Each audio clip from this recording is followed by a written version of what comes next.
Gentlemen, welcome to the Rock Quarry just outside of Springdale, Utah. We are just outside of Zion National Park. And the Rock Quarry is where we do a lot of training for beginning of rappelling and giving instructions and literally showing people the ropes.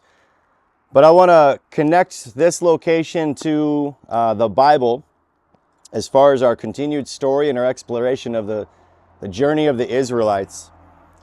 After the Israelites made their way to the Promised Land, after the 12 spies went down and checked it out, after the 10 spies came back and said, we don't feel like we can go to the Promised Land because we're too filled with fear, finally then Caleb, of course, says, I think we should go back to the Promised Land. And God said, because he trusts me, what? Wholeheartedly, Caleb gets to go to the Promised Land and his descendants will inherit it. So he and Joshua begin to go down into the Promised Land. They come to the river, the Jordan River. It's raging. The cubic feet per second is higher than usual. So they carry the Ark of the Covenant into the middle of the river. The river stops. All the women and the children come through because the men are protecting the families. Once they go to the other side, they build this hoodoo of 12 stones as a memory of what God has done. Then the Israelites continue on, and Joshua sends 2 spies into the city of Jericho to scope things out. As the spies scope everything out, they come across a prostitute by the name of Rahab who puts them up and doesn't rat them out. Meanwhile, the king and the army come around looking for them, looking for the spies. But Rahab covers them, and she says, I'm going to protect you if you're willing to protect me. So they make a deal, and the 2 spies from God's army, they say, if you really do trust God, if you really are going to honor God, then when we come back, hang a scarlet rope outside of your window, and that will be a symbol that you trust God wholeheartedly. So Rahab, she could have waited for God's army to come back, but instead, she hung out of the window right away, instantly, the scarlet rope. Thus, all marksmen who go to marksman keyhole wear a scarlet rope wristband on their right hand. Symbolic of the fact that we trust God wholeheartedly. Symbolic of the fact that we're not going to wait. We're not going to delay. We're going to always trust God right away and not delay. Well, from that point, all of God's people, the army, begins to move past Jericho. They move to the next city, the city of Ai, spelled A-I, which is kind of crazy to think in our society and culture right now. AI seems to be taking over everything. So they go to the city of Ai, but God's people this time began to be a little bit more filled with pride because they saw what God had done. God had split the Red Sea years earlier. God had provided a cloud to lead them by day. God had provided a pillar of fire to lead them by night. God had stopped the Jordan River. God had allowed them to conquer the city of Jericho. God did this and this and this and this. But God's people began to get in their head that it must be them, that they are the ones that are causing all these good things to happen. They're the ones that are causing the blessings to happen. So when they got to the city of Ai, they assumed that they could just do everything on their own. So the Israelites between Jericho and the city of Ai started to rebel against God. They started to no longer trust God. They had been wholehearted. They had trusted in the past, but now they're starting to let it slip and they're starting to slack. And by the time they get to the city of Ai, they were no longer devoted to God. They weren't completely worshiping God. They were not wholeheartedly following God anymore. So when they tried to take over the city of Ai, just like they had done with the city of Jericho, things didn't go well. In fact, the residents and the army in the city of Ai, they began to push back God's army. They thought that God's army thought they'd come in and just kick butt and take names, but that was not the case. Everybody in Ai, the soldiers in Ai, began to push back God's army. What the Bible says in Joshua chapter 7 is that God's army got pushed back and got pushed back and got pushed back. And the Bible specifically says they got pushed back to the rock quarry. Well, we're in a rock quarry right now. And my hope is that because we're in a rock quarry and we'll do training in a rock quarry, we'll be reminded of this story anytime we think back to the rock quarry. God's people got pushed back to the rock quarry and they were stuck literally against the rocks and they didn't know what to do. And Joshua goes to God and he presents God this scenario where he basically says, God, I don't know why we're going through this. I don't know why we're not successful. I don't know why this is taking place. So he basically says, Joshua says, we should have never come to the promised land. We should have never crossed the Jordan. We should have never gone to Jericho. I've made a mistake basically doing what you told me to do, God. And God responds back to Joshua in Joshua 7:10 through 12. It says, the Lord said to Joshua, stand up. What are you doing down on your face? Israel has sinned.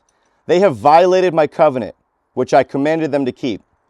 They have taken some of the devoted things. They have stolen. They have lied. They have put them in their own possessions. This is why the Israelites cannot stand against their enemies. They turn their backs and run because they have been made liable to destruction. And then listen to what God says next. He said, I will not be with you anymore unless you destroy whatever among you is devoted to destruction. And this is a really important verse in the Bible. That's Joshua 7, verse 12. God says, I will not be with you anymore unless you destroy what you have devoted to destruction. You see, I think a lot of people have this false assumption that God's just going to be with me no matter what. And here in the story, we realize there's a covenant relationship between us and God. If we come to God, he comes to us. If we draw near to the Lord, he draws near to us. But if we draw away from God, he's not going to force himself upon us. In fact, he says, if we draw away from him, he'll withdraw from us. He's not going to force himself upon us. So God says, I will not be with you anymore unless you destroy whatever among you is devoted to destruction. So the question I want you to think about as we're here in the rock quarry, a similar place that the Israelites would have been pushed back to, and they're reassessing everything. And when God said, you must destroy whatever is devoted to destruction while they're in the rock quarry, the Israelites must have been thinking, what am I devoted to when it comes to destruction? Because fast forward to what Jesus says later on in Matthew chapter 7, he says, wide is the path that leads to what? Destruction. Narrow the path that leads to what? Life, and only a few find it. It's not just that some people find themselves on the path that leads to destruction, the wide path. Some people are devoted to it. Some people are so devoted to going the wrong way, to living a life that leads to destruction. And thousands of years ago, the Israelites really had to ponder and question and ask themselves, what is in me that makes me devoted to the path that leads the wrong direction? So I would ask you guys the same thing. For those of you who are watching this video, I'd ask you the same thing. Is there anything in your life that you're devoted to that's causing harm? Is there anything in your life that you're devoted to that you shouldn't be devoted to? Is there anything in your life that you're devoted to that's causing destruction? And if so, I want to challenge you to change your devotion. I want to challenge you to be devoted to God. How do you do that? How do you become more devoted to God? Well, I want to challenge you to change what your devotion is. Instead of being devoted to destruction, I want to challenge you to be devoted to the rock. The rock is God's word. The rock creates stability. Jesus talks about this when he says, build your house on the rock. If you build your house on shifting sand, it will crumble. When the wind comes, when the waves come, when the difficulties in life comes, your house will crumble if it's built on the sand. But if your house is built on the rock, when the wind comes, when the waves come, when the rain and the storms, when all that comes, if your life and your house is built on the stability of a rock, it's not going to fall apart. It's not going to crumble. So I would encourage you and challenge all of us, to instead of being devoted to destruction, be devoted to the rock.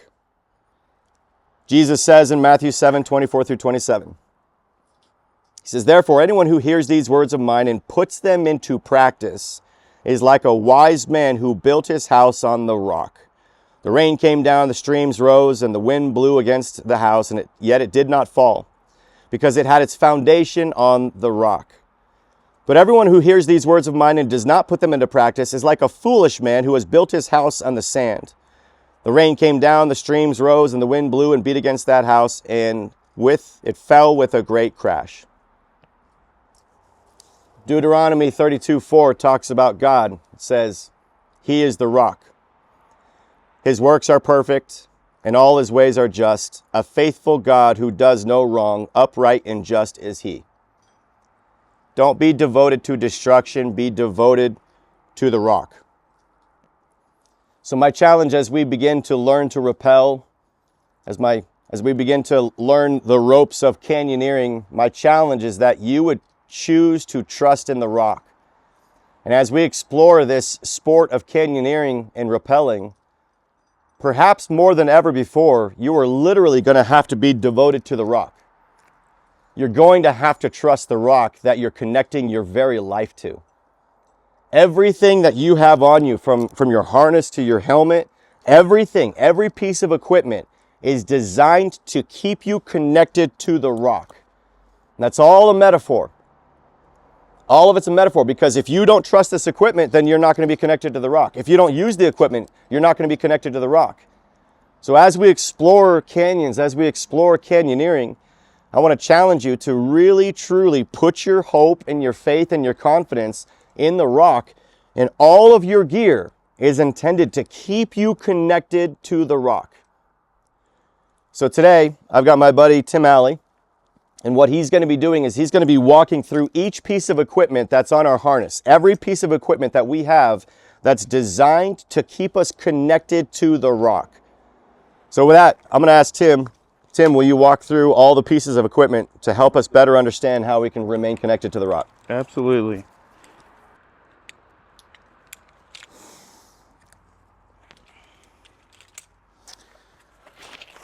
All right, guys, well, we're going to start with the helmet. Of course, this is going to be very important. There's going to be times when maybe there's somebody above us, maybe a falling rock could hit us on top of the head. We're going to make sure that we got our helmets on. First thing is going to be our harness. This is going to be the first thing that's going to connect us to the rock. As we walk up to our, and we want to make sure it's good and tight. We want to make sure it's tight around the hips, around your legs. As we walk up to the anchor point, we've got a sling. This sling, we're going to connect it to the rock so that we can also connect ourselves to the rock. This right here is a personal anchor system. This is going to connect to the sling that we've connected to the rock. Right now, we're connected. This is our first point. Now we're safe, we're connected to the rock. Next, we have our descending device right here. This one is a Piranha. This is the one that we primarily use. This is going to be our second point connecting us to the rock. Okay, as we go through here, we're going to run the rope through. We've got a locking carabiner. We're going to put the rope through the carabiner, back through. It's going to come down. If we're right-handed, it's going to come down on our right side. If it's left-handed, we're going to have it flip the other way. That's connecting us to the rock. Next thing, we're gonna have redundancy connected to the rock. This is a Prusik. The way the Prusik works is we're gonna wrap it amount of times. If we're doing single rope, we're probably gonna wrap it 6, 7, 8 times. We're gonna test that, and we're gonna make sure that it's tight and it's gonna hold us. If for some reason we lose the rope, this is gonna be our backup. Okay. The other name for the Prusik is a third arm. Third arm. Of course, we have 2 arms, unless you're watching and for some reason you don't have 2 arms. But assuming you have 2 arms, the Prusik is also known as the third arm. So, like Tim said, if you let go of the rope or you were to get a rock that knocks you unconscious, the third arm will grab your rope, since your other 2 arms may not be able to do it for whatever reason. So once we get in, we're gonna double check everything. Before we let go of our personal safety anchor system here, we're gonna double check. We're gonna make sure that we've locked our carabiners. We've got locks on our third arm. So we're connected, we're safe right now. Now we're gonna go ahead and detach this personal anchor system from the rock, and we're gonna put this away. Now we're ready. Now it's time to start descending. All right, so Tim, let's give terms and for other pieces of equipment as well. Where's the quick link? Quick link. So we do have a quick link. Quick link is gonna be this attached here to the dog bone. This is gonna give us a little bit of a length right here so that our third arm is not gonna be getting too close to our descender. Okay, so this quick link is another thing we wanna make sure that it's tight. So we're double checking, triple checking, and we're checking each other because that's what we do. You're gonna see on here, we've got loops that we can connect more carabiners. We can also connect some webbing. Webbing is what we're gonna be connecting to our anchors. We're gonna make sure that our webbing is good. That's gonna be a vital sign that our webbing looks good. We check our anchors when we get up there. We check our webbing. That before we go, if there's a problem with any of that, then we need to make adjustments. We may need to change the webbing out, put new webbing in. But once we get through that, we can start descending. Last thing, what would be very wise for each person regarding their hands, protection for their hands? Lastly, gloves. We all need to wear gloves. Gloves is gonna protect our hands from overheating as we're going down. If they get too hot, we don't wanna lose grip there and have an accident. So that's gonna be our 12th item. So in total, and we'll explain this more again with redundancy over and over and over, there's 12 pieces of equipment that will connect you to the rock. Similar to the 12 apostles, the 12 disciples, Jesus had his 12 that he poured into. And my challenge to each one of you that's gone through Marksman Zion in the past is to invest in 12. So that number 12 keeps coming back over and over and over. But there's 12 pieces of equipment, from your helmet to your harness to all the gear that you have, 12 pieces of equipment that will keep you connected to the rock. So my hope is that you'll have fun in this journey. My hope is that you'll really enjoy the sport of canyoneering. It really is a thrill and it's exciting. And even that, there's a lesson in that, because when you live the life that God has in store for you, it's a thrill and it's exciting. So be safe today, have fun, and make sure that you are connected to the rock.